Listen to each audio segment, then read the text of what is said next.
연구의 특별 강연을 위해서 제가 이 자리에 선 것을 무한한 영광으로 생각합니다. 오늘 포럼에서는요, 여기 아사드 압도 교수가 영어로 지금 아라비아만에 관한 지리명에 관해서 한 40분 발표를 영어로 한다네요. 제가 한 10분 요약해서 말씀해 드리겠고요. 그 다음에는 여러분들하고 격이 없는 질문과 대화의 시간을 이 발표자와 함께 갖도록 필요하시면 제가 통역을 맡아하겠습니다. It's my great honor to be here and introduce Professor Asad Abdo, Professor of University of Saudi Arabia, what we say usually King Saudi University. He's going to present a speech on geographic name on Arabian Gulf today. He's born, educated in Saudi Arabia, and he had a PhD from Durham University, Durham, England.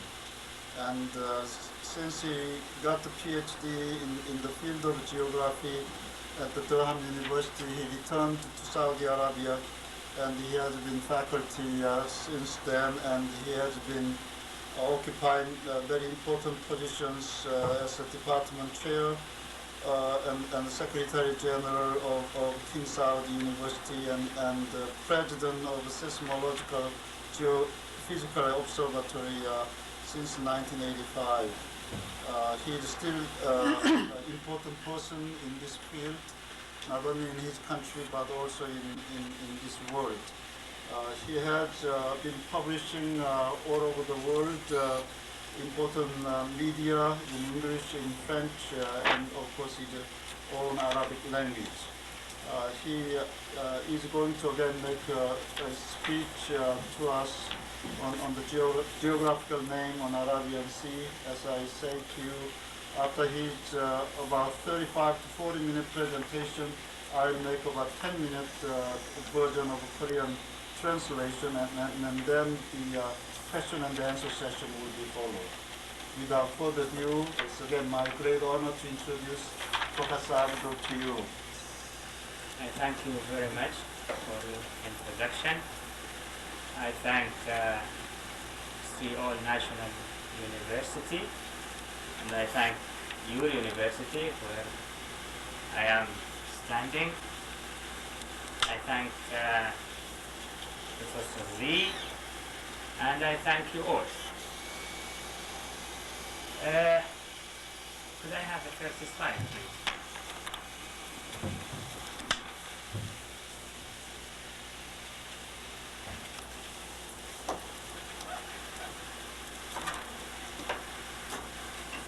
It's not on, huh? No. I don't know. Yeah. The topic I'm going to talk about is the geographical name Arabian Gulf. I'll try to speak slowly and as clearly as I can. If anybody wants to interrupt me and ask me to repeat things or explain things, please do. No problem. Now, the main word in this title is the word name, because we are talking about a name, in fact. That's why I prepared this simple explanation, which you might know very well.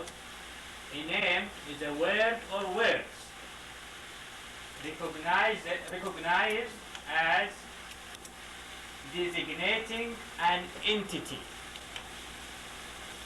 There are two major kinds of names: a common name and a proper name. Well, a name like Lee is a name, Professor is a name, Korea is a name, Republic is also a name. The two parts, major parts of the name, the common name designates a group of individuals similar in characteristics. A group, not one single. Like what? Like professor. Anybody who belongs to this group, we can name him professor. A republic.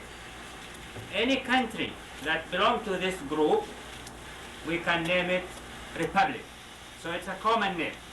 Not for individual person and not for individual country, not for individual entity.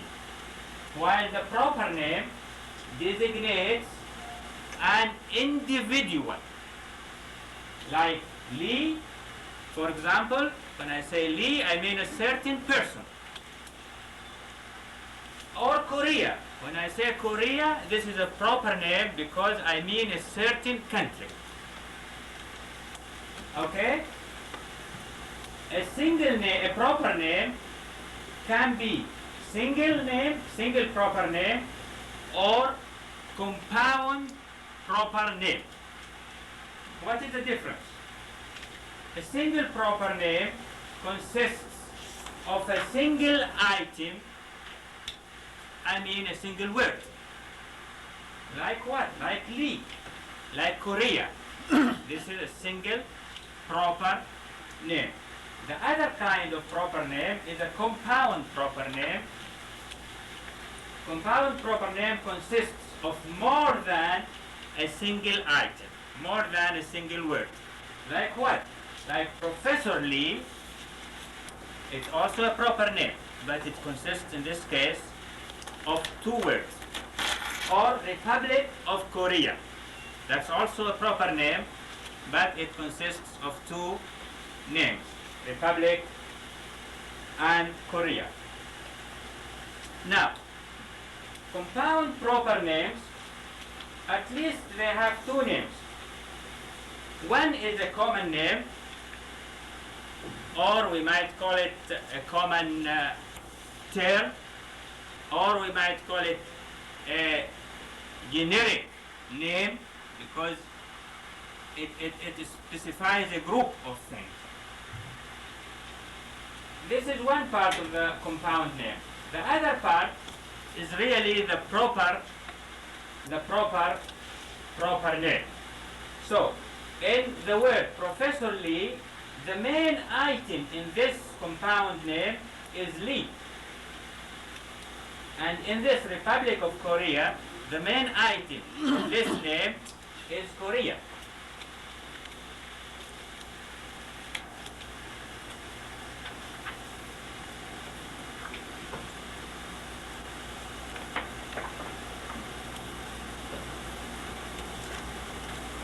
Now,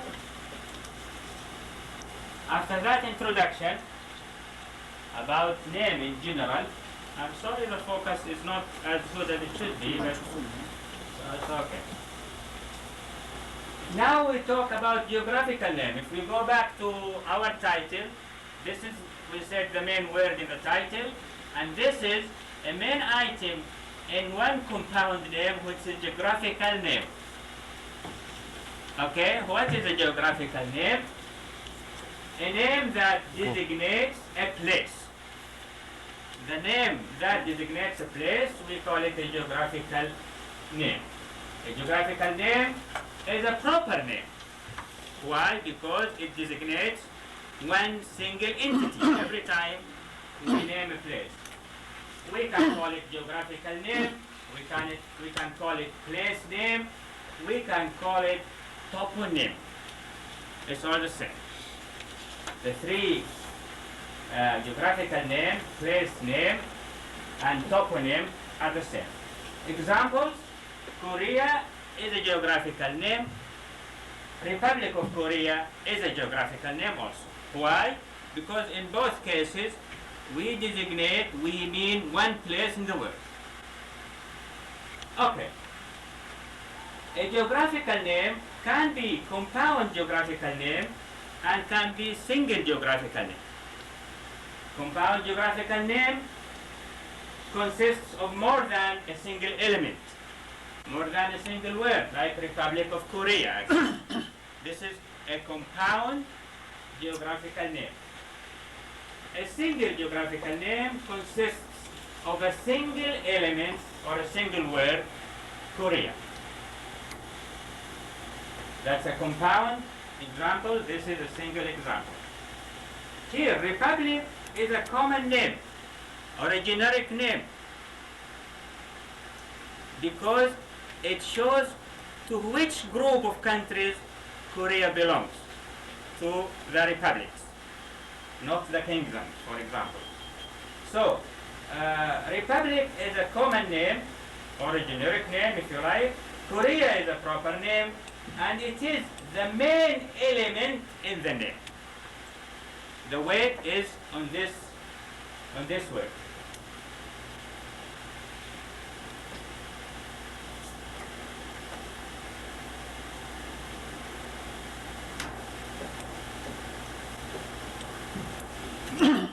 Now, in geographical names, sometimes we have what we might call full geographical name, and sometimes we use for the same place a short name. We can call it a short geographical name.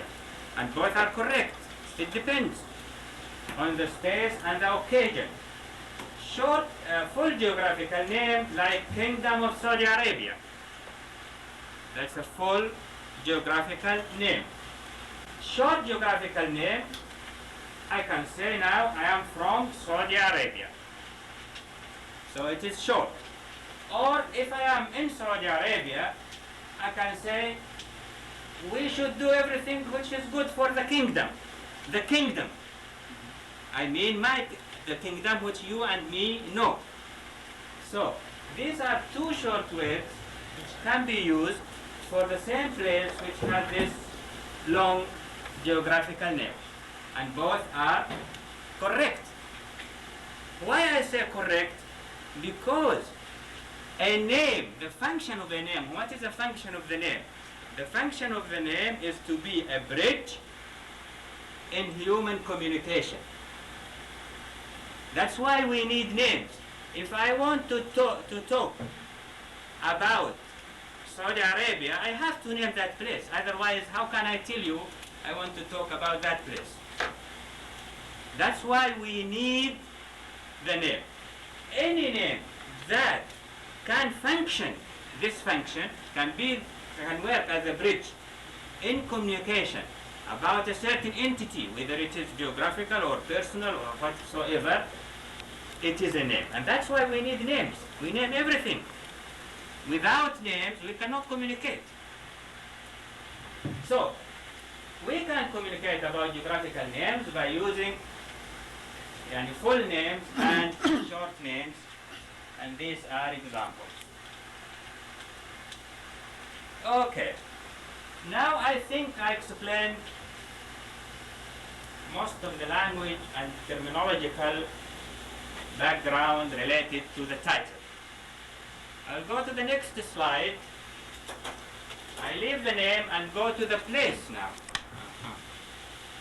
I think I have to put this off now. Arabian Gulf.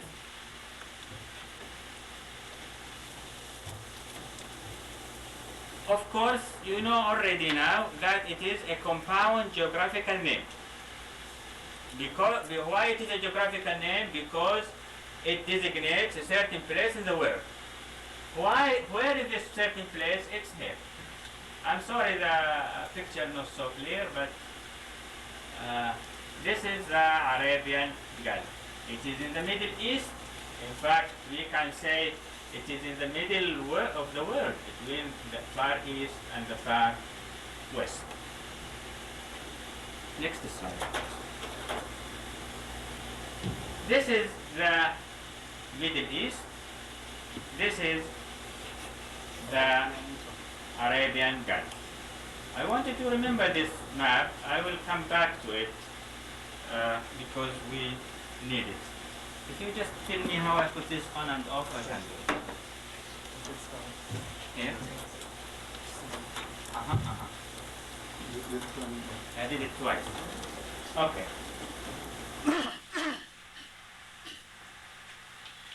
This Gulf, this part of the world, have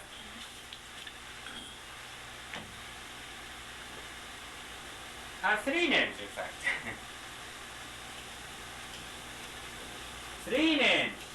for one place. What are they? The three names are Arabian Gulf, Persian Gulf, and the Gulf. These three names are being used at present time. In the past, there are more names, but I will come to them later on, but they are not in use now. But at present, you find the three names are in use. It depends where you are and which materials are you looking at. You might find Arabian Gulf, like today. You might find Persian Gulf, or you might find the Gulf. Why? Why? What are they? We answer. Why? There are three names for one place. We need only one name. Okay. Because it is beyond a single sovereignty. Not within the authority of Saudi Arabia alone. Not within the authority of Iraq alone. Not within the authority of Iran alone. It is not within one authority. It's beyond a single sovereignty. This is one of the reasons. Most places which are beyond a single sovereignty tend to have more than one name. Why? Because almost every country or every nation will favor a certain name. This is a problem all over the world. Is there any other reason? Yes. And because it is an extended feature. What we mean by extended feature, it's a long place, not a small hill, not a school. No, it's a gulf, or a sea, or a chain of mountains, or a river. These long extended features tend to have more than one name, even in the same country. I'll give you an example from my own country. We have a large wadi in central Saudi Arabia here. There is one name for the whole wadi called Wadi Hanifa. But people of every town where this wadi passes, they call it with the name of their town. So if you go to a village called Mila and say, what is the name of this wadi? They say, the Wadi of Mila. Because there, it passes to that village called Mila. If you go to another village, not far away, a few kilometers away, called Al-Uyayna, say, what is the name of this wadi? They will say, Wadi Al-Uyayna. They are right, because this is the name of the place. And the wadi is there. But in general, the wadi is called Wadi Hanifa. So it has a general name, but people in every side, they call it with their side. Why it is so? Because it is an extended feature. It's like, it's a dry river, in fact. Wadi means a dry river. Dry stream. It is a long one. From here, it goes up to here. So every people living in this wadi, they call it after their place, their village. So, this is natural. Later on, I will show you European examples. There are so many European examples. The Danube River is called with about 7, 8 names. In fact, even not extended entities can have more names. A small town, famous like Geneva, at least we have Geneva, at least. There are other names I cannot remember now for Geneva, which although it is one single city, it's not an extended feature. So, from this, I mean, sometimes we might have more than one name for one place. Why? Because the name is a human phenomenon. It's created by people. It's not like the mountain itself. It's a natural phenomenon. We cannot change it. It's there. But the name, people always can change it to what they like. By the history. No. Yeah. History and otherwise. Maybe history, maybe feelings, maybe anything. It depends, you know, human motivations can vary. But what I meant by this, that it's not strange to find more than one name for one place. This is what I mean. What is the reason behind naming that place with this name? This is another question. This is another question.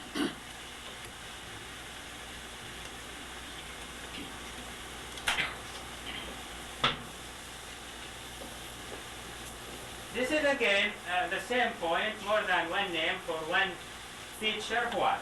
Example, Danube, difficult to pronounce it in different languages. Most places have, I'm sorry this you might not be able to see, I will put it like that. Most places have alternative name. What we call, well, every country or every person will prefer a certain name. Then this is the name of the place for that place. But there are other names. What you call them? You call them alternative names. Then most places in the world can have a name. Even inside your country, you can have one official name approved by the government, but some of the people might use another name. The name which is used by people, which might not be the official name, we call it an alternative name.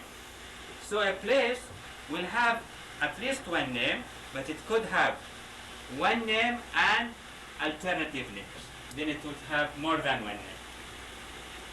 Most places have alternative names, in particular extended places and places beyond a single sovereignty.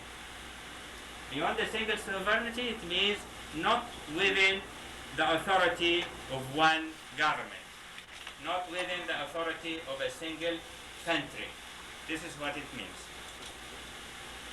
Now, after this introduction about names, I shall show some historical and geographical background about the Gulf, and then we altogether can make a conclusion about what is the most appropriate name for this place according to the historical and geographical facts, background. Okay, next slide please.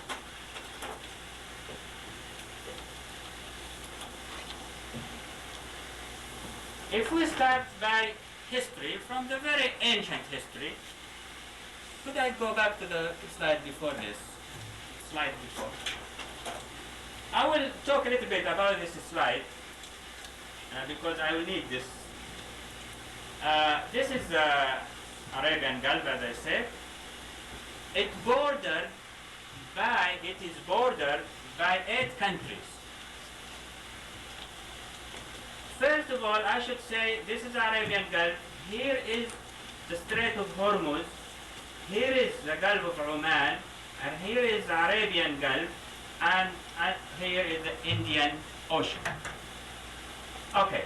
Sometimes when we say Arabian Gulf, the Gulf of Oman is included, but this is not very accurate. But sometimes when you say Arabian Gulf, this is included also Gulf of Oman.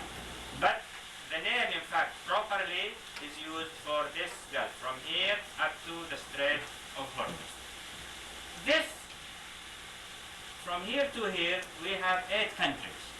What are they? Saudi Arabia, extend the coast, long coast, up to here, and United, and here Bahrain, islands in the Gulf, Qatar, peninsula in the Gulf, United Arab Emirates has a long coast, Oman, the mainland of Oman is here, but it has a small part, will be a special map for it. Iran, it has a very long coast on the Gulf. Iraq, it has, we'll see how the length of the coast, and then Kuwait. 8 countries. I want you to remember now that 7 of these 8 countries are Arab countries. Only one country which is Iran, which is non-Arab. The other thing I wanted to remember in this map, because I might not come back to it, that these are capitals. This is the capital of Kuwait, capital of Bahrain, capital of Qatar, capital of the United Arab Emirates. 4 Arab capitals are located on the coast of the Arabian Gulf. While the non-Arab country, this is its capital, closer to the Caspian Sea. A 5th Arab country has its capital not far away from the Arabian Gulf, and it is in fact in the Gulf of Oman, which is an extension, as I just said, of the Arabian Gulf. I wanted to remember this with other things which I will show later on. Next, please. Now if we go to history, we can go to the beginning of civilizations in that area. Just don't forget the location of the Gulf, and where is the Arabian side and where is the Iranian side, the map before this. Keep it in mind. This is 1700 BC. Okay? This is oldest civilization. This is Babylonian Empire. Where is it? Here, in the place which is called now Iraq, which is one of the Arab countries looking over the Gulf. If you go after that, 1450 BC also, Babylonian and Assyria. Here and here. Again, all of this, what now part of the Arab world. Okay, next slide please. Now we go 7th century. Assyrian Empire, again, this part of course in what is Iran now, but most of the area of this and the center of power is in what is now an Arab country, which is this is now Iraq in fact, and Syria. Okay, next slide. Now, 6th century, Median and Caledonian Empire. Median Empire in what is now Iran in fact. Caledonian Empire in what is now Syria and Lebanon and Palestine. Now look where is Persia. It's here. Which time? 6th century BC. Next slide please. Okay, now 500 BC, this is the Persian Empire. Now this is the center of it. And expanded all of here and all of here and here and around the Gulf to this place. Okay, this is a period where Persia was the main power in the world at that time. And previously the other powers, as I have shown on the previous slides. Now next please.